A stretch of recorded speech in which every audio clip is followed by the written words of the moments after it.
I'm going to talk to you about the statistics project. I'm going to go to the content tab and open it up. In this case, it's in the module 2 folder, and you will scroll down to the assignment folder and click on the module project and click on the instructions. Note this module does require understanding that you gain from the first and second discussion. And so pay careful attention to those discussions or go back to them and look at them again. Here are the instructions. And if you scroll down to the bottom, there's a spreadsheet that you're going to want to look at. So the spreadsheet is how you're going to collect your data. So in this case, you're going to need to talk to 30 people or collect data about 30 things, and you have your 7 questions. So I started here, questions 1 through 4 will have number answers. So you'll put in each person's number answer to question 1, 2, 3 here. So right here, this would be person 14 and their answer to question 1, 2, 3, 4. Questions 5 through 6, the answers are going to be categories because the questions are qualitative. And so in this case, I put in some categories. So open up that spreadsheet, have it ready. If you can't access it in Google, if you need Google Sheets, let me know and I'll get you the Google Sheet version. There's also some sample survey topics. If you're not sure what to pick, take a look at this. And there's a project template. And so when you open that up, it will look like this. And you're going to take what I've given you and make it your own. Put in your own title, your name, the date, our class information. You're going to write some background information. So tell me about your project. Why is this something you're writing about? What's the theme that's going to tie all your questions together? Then tell me about your population. Who are we looking at? Are we looking at American voters? Are we looking at Colorado voters? Are we looking at sports fans? Are we looking at sports teams? Are we looking at elementary age students? Are the elementary students in the entire US that we're looking at, or just in Colorado, or just at a specific school? Are you looking at people who go grocery shopping, all grocery shoppers, or just people who go grocery shopping at a specific store in a specific area? You get to define your population. And then tell me how you're going to sample from that population. So if you're going to a grocery store, tell me what store you're going to and when you're going. So for example, maybe you are going to collect data from people at a grocery store, or maybe you're going to talk to your friends and family who go grocery shopping. And then tell me, what type of sample do you have? If you have a random sample, that means you know every single person in your population. You probably don't have that. So don't say your sample's random unless you know that every single person in your population, because the way to collect a random sample is to put the name of every single person in your population in a hat and blindly pull out 30 of them. If you're going to sample basketball teams in America, that could be your population, then you probably could collect the names of every team in America. And then you could blindly draw the names of 30 teams out of a hat. But if you're looking at voters or shoppers or social media users or horse riders, you probably don't have the whole population. And so you might have a cluster of people who shop at King Soopers on Wednesdays in the afternoon. Or maybe you have a list of all the teachers at your elementary school, and you're going to sample every second teacher that you are able to get in contact with. And so maybe it's systematic / convenience. Most of your samples might be some form of stratified systematic, cluster, and convenience, because most likely you're going to have to work with the people who are willing to talk to you. Tell me how you collected your data. If I wanted to repeat this project, how would I get a sample similar to yours? And then tell me about your bias. If you are looking at voters and you only talk to the people on your social media, Facebook or Twitter or whatever, what bias do you have? Well, first you have to think about the people you're talking to are probably people that know you personally. They may have similar views as you. If you're talking to grocery shoppers who are shopping at the store on Thursday mornings, who is not included in your sample that's in the population? Well, it'd be anyone who's shopping at a different time of day or a different day. Maybe you're missing all the weekend shoppers. Is there a significant difference between the weekend shoppers and the daytime shoppers? So tell me what makes your sample different than the population. Those are your biases. So as I said before, the quantitative questions are questions with number answers. How often do you go shopping? How much do you spend when you shop? Or if you're talking about basketball teams, how long has this team been in existence? What's its ranking? How many players does it have? How much does the highest paid player make? Qualitative questions would be, what day of the week are you shopping? What's the color of your jersey? What city or town or store do you like to shop in? Those types of things. Then you're going to calculate the mean, median, mode, variance, and standard deviation. And this is where you want to use that Excel spreadsheet. And so Excel and Google Sheets both does this. Very powerful. When you type in your data, you type in for the mean, you type in equals average, parenthesis, click and drag, highlight your data and hit enter. And there's your mean. To find the median, you hit equals mean, median, parenthesis, click and drag and highlight all your data, hit enter, and there's your median. Mode is the same thing, but you have to double check it because you could have more than one mode. Mode is the one that happens the most frequently. And so in my case, I have 5 that happens the most often. I'm going to highlight my data. I'm going to copy it. I'm going to put it in a new sheet. I'm going to paste it. And then I'm going to go to data and sort it and just look and say, well, here's 1, 2, 3, 4, 5, 6. I have 6 5s. Does any other number show up 6 times? And if it doesn't, then there's just one mode. But if it does, then you might have more than one mode. Your standard deviation, you're going to type in stdev.s, and you're going to click and drag S because it's a sample. If you were looking at the population, you'd put .p, but you have a sample. And variance is var.s, again, because you have a sample. Click and drag, and there's your variance. You're going to repeat that 4 more times for each set of data, and then you will fill that in to your summary statistics. Then write a paragraph, delete my words, put in your own words. Tell me how you found this. You can say, I used Excel, I used a calculator, I did it by hand. You are welcome to do it however you want. And then tell me a little bit about it. Say the mean of the number of years the basketball players were playing was 8 years, and add a little bit. Then you need to make some graphs. You need to make a bar graph and a pie chart. These ones, you're going to use your qualitative questions. So those are questions with categories. So you're going to come back to your spreadsheet.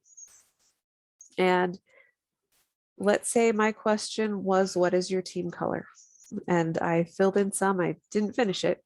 I'm going to copy and paste it into a new tab so that I can sort it. So you'll go to data, sort. And in this case, I have 3 categories. You have blue, green, yellow. Generally, you want to simplify so that you have 3, no more than 10 categories. If you have more than 10, that's too much. And now I'm going to count how many blues I have. So I have 8 blues. I have 8 greens. And I have 4 yellow. And you're going to click and highlight the data and go to insert. And if you click on this little pop out, it'll pull up all the chart options. So if I'm going to make a bar chart, it pulls one up automatically. If I want to look at all the other options, I have 2 bar charts. Notice here it's called a column. You either have this clustered column or a different type, but they both work. But you want one of these 2, and you'll hit enter. And now I'm going to change the chart title to make it meaningful, team color. And then make sure that the categories down here are right. Right here, there's this one. I don't know why it's there, so I'm going to delete it. And so here's my bar chart showing me that there are 8 teams that have the color of blue, 8 that have the color of green, and 4 that have the color of yellow. If you have colors, you may consider clicking on this and changing it to match the color so it makes sense. So if you left click right click on the box and then change the color. You can change the color. You don't have to, but if your categories are colors, it makes more sense to have the colors match the colors. To make the pie chart, you can use the same data or different data. You're going to need to sort it and organize it and have the categories. So you'll highlight it, you go to insert, click on the pop out, and here's the pie chart, or you can go to all charts and check. Here's the chart title. I'm going to change the chart title to team color. And I'm going to change, so blue is already blue. I'm going to right click to change this one to green. Oh, but change the whole thing. Let's try that again. So insert, and right there, there's the pie chart as well. Change it to team color. And then you can click on the pie piece and change it to the correct color. I have to play with this a little bit more. There we go. So those are your qualitative graphs. If you need more help, if you do a quick Google search of make a pie chart in Excel, there will be several videos that give you a lot more detail. If you're doing Google Charts, Google Sheets, it'll do the same thing. Okay, so back to the project. We're going to do some qualitative graphs. So you need to make a frequency table. You need to make a histogram and a scatter diagram. I'm not going to talk about the scatter diagram because that's something that you did in the Module 2 discussion. And there was an exploration about that. Remember, you access StatCrunch through any homework question and go to question help and make it just like we did in Module 2. If you need a refresher, go back to the exploration and the discussion instructions. To make a histogram, we're going to go back to our spreadsheet and I will walk you through this. Okay, so our histogram uses numerical data. Pick one of your questions and highlight all of your numerical data for all 30 people. Go to insert. And here's a histogram right here already. Insert statistical chart, where you can click on the pop out. And there's your histogram. With histograms, you want a few more bars than it normally gives you. So click on the data down here at the bottom. So click on any one of those numbers. And you're going to change the bin width or the number of bins. So you can change the number of bins to 5, 6, 7. And then that will give you a histogram. And change the chart title to something meaningful.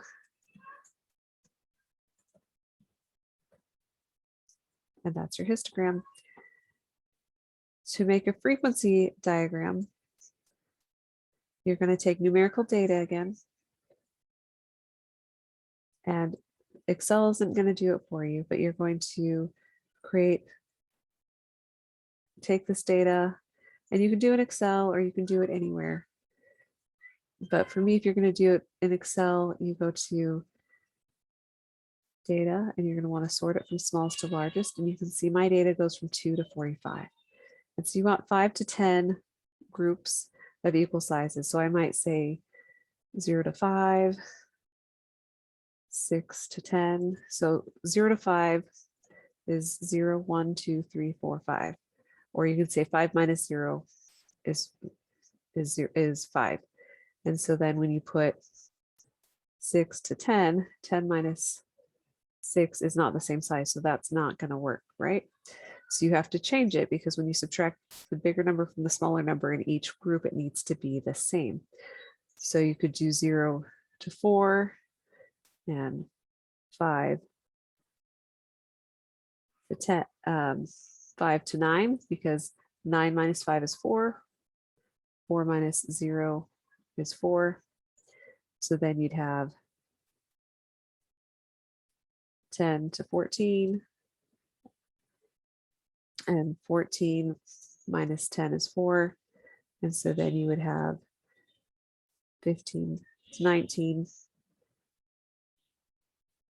and 20 to 24 and so forth all the way until you get up to 45. And then you count how many numbers are between 0 and 4. Well, in my case, I have 3. So this would be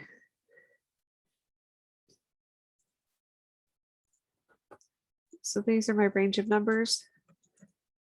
And this is a count. And then we'll keep counting. So 5 through 9. We have 6. And then we don't have any for any of the others until we get down to 45. And that would be it. You could also add the percent. So you would count up the total number here. And so you'd have 3 divided by the total. So in this case, I have 10, which is equal to 30%. So that's your frequency table. You'll fill it out, make it look pretty, add some lines, and then come back to the paper. And now you're going to make sure you explain each graph in 2 paragraphs. Make sure you include the correlation coefficient for the scatter diagram. And then in conclusion, answer some of these questions I've given you. Listing your references, our textbook. If you need help with APA, here's some references. And then fill out the self-assessment rubric to make sure you didn't miss anything. Submit the document and your spreadsheet to the Dropbox and email me if you want me to look at anything. Thank you.